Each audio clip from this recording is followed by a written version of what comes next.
aquí también habría que irse a los orígenes para entender lo que está pasando y no fijarnos en el día a día, ¿sí? Este colapso financiero y económico que estamos viendo es el resultado de dos fraudes inmensos que estamos pagando todos. El primer fraude acontece en 1913, ¿sí? El 22 de diciembre de 1913, cuando en Estados Unidos un pequeño grupo de banqueros sionistas, ¿sí?, de la banca israelí anglosajona, le quitan al Congreso estadounidense la facultad de emitir los dólares, de emitir el dinero, y se la adjudican a ellos, con la creación de la Reserva Federal, ¿sí?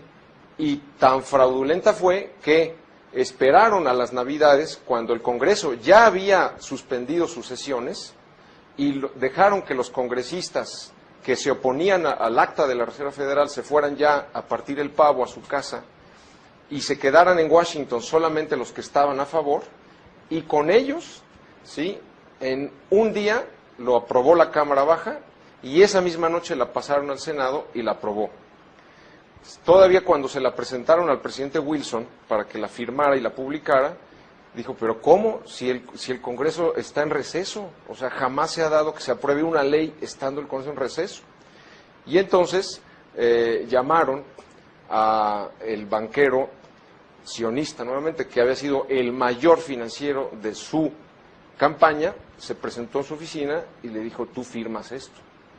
Y se dice que Wilson se fue a la tumba pocos años después con el gran pesar, incluso declarado públicamente, que lo que él firmó era el más grave perjuicio para el pueblo estadounidense.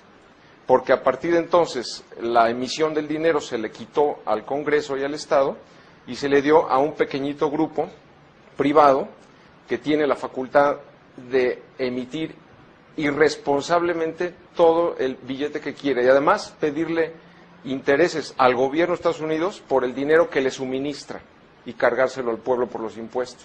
El segundo gran fraude sucede el 15 de mayo de 1971. ¿Por qué? Porque cuando después de la Segunda Guerra Mundial se firman los acuerdos de Bretton Woods en 44 y entonces Estados Unidos, como vencedores de la guerra, le imponen al mundo su moneda como reserva, como moneda de reserva, ¿sí? Y entonces, a partir de entonces, para facilitar el comercio internacional, todos los países habrían de tener en sus bancos centrales dólares que a su vez respaldaran la divisa local. Ahora bien, el acuerdo de Bretton Woods establece que los dólares estarían respaldados por oro, a una razón de $35 la onza. Entonces, cualquier país, en cualquier momento, podía a Estados Unidos devolverle sus papelitos verdes, ¿sí?, y por cada 35 de esos papelitos decirle, dame una onza de oro. Y así funcionó de 44 a 71. Ese era realmente un sistema internacional con la limitante que daba el oro, y era un sistema sano. Ahora bien, ¿qué sucede? Que a finales de los 60 los Estados Unidos empiezan a emitir mucho más dinero, dólares, de los que tiene realmente soportados en oro, ¿sí?, para financiar sus gastos bélicos, y entonces el mundo empezó a extraer el oro. Pensemos que cuando termina Bretton Woods, Estados Unidos tiene cerca de 20,000 toneladas de oro. Para el final de los 60 tiene solamente 8,000 toneladas.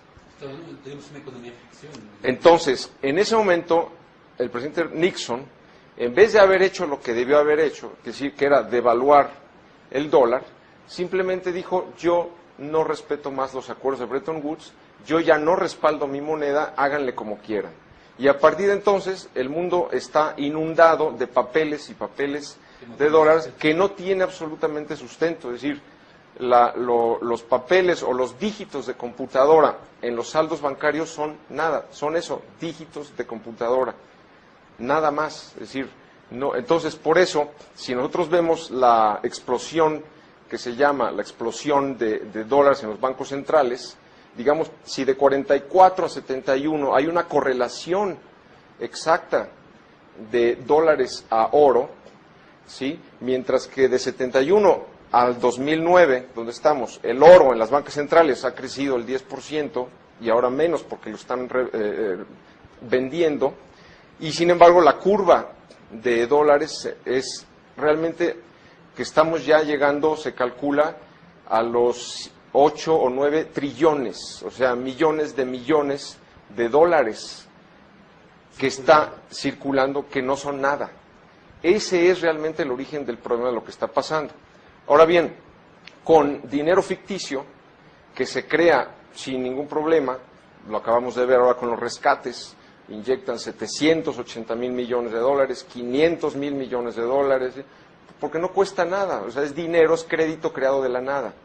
Entonces, en ese sistema de banca fraccional que se llama, tú puedes hacer lo que quieras, puedes piramidar la deuda, puedes hacer derivados, puedes hacer cantidad de sofisticaciones financieras, con el agravante de que hasta 71, digamos que el 70% de la economía era economía productiva y solo el 30% eran circuitos financieros, y hoy día es a lo contrario. Hoy día el 70% de los circuitos financieros es pura especulación y el 30% es economía que se va muriendo precisamente por todo este fraude. Estamos en este momento, digamos, en la segunda fase de la crisis. La primera fue la crisis de los créditos chatarra, los subprimes. Después se derivó ahí a la crisis del crédito como tal, es decir, de los mercados de dinero, y con la consecuente caída de las bolsas, todo lo que vimos, ¿sí? Viene ahora la quiebra, la explosión de la burbuja de las tarjetas de crédito, que también los mayores bancos de Estados Unidos, sus 60, 70, 80% proviene de las tarjetas de crédito, y viene después la tercera fase, que es todavía peor, que es el colapso de los bonos del Tesoro. En este momento, ¿qué ha pasado?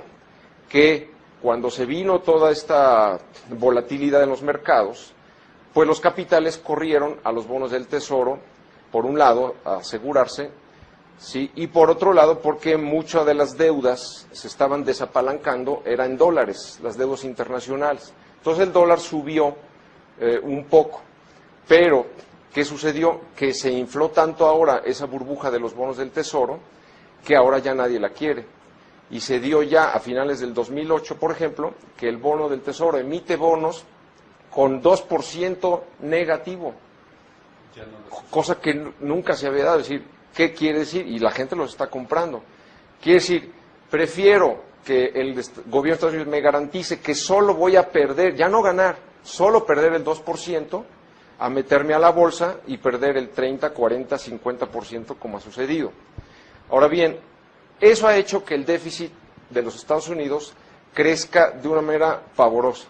Solamente para el presupuesto actual, que va de septiembre de 2008 a septiembre de 2009, se presupuestaron 2 trillones de dólares de déficit. Entonces, cuando venga el colapso de los bonos del Tesoro, de esta burbuja, vendrá lo que sigue después. Es decir, que los acreedores internacionales le van a, sobre todo India, China, Japón, le van a decir a Estados Unidos, yo ya no te suscribo tu deuda. O sea, además de que estoy perdiendo, estoy yo soportando tu déficit y tu colapso financiero, yo ya no suscribo. Entonces, viene ahí la retirada de la deuda estadounidense, Estados Unidos declarándose en deuda, ¿sí? Y el dólar colapsándose a niveles que ni nos imaginamos. Algunos hablan hasta del 90%.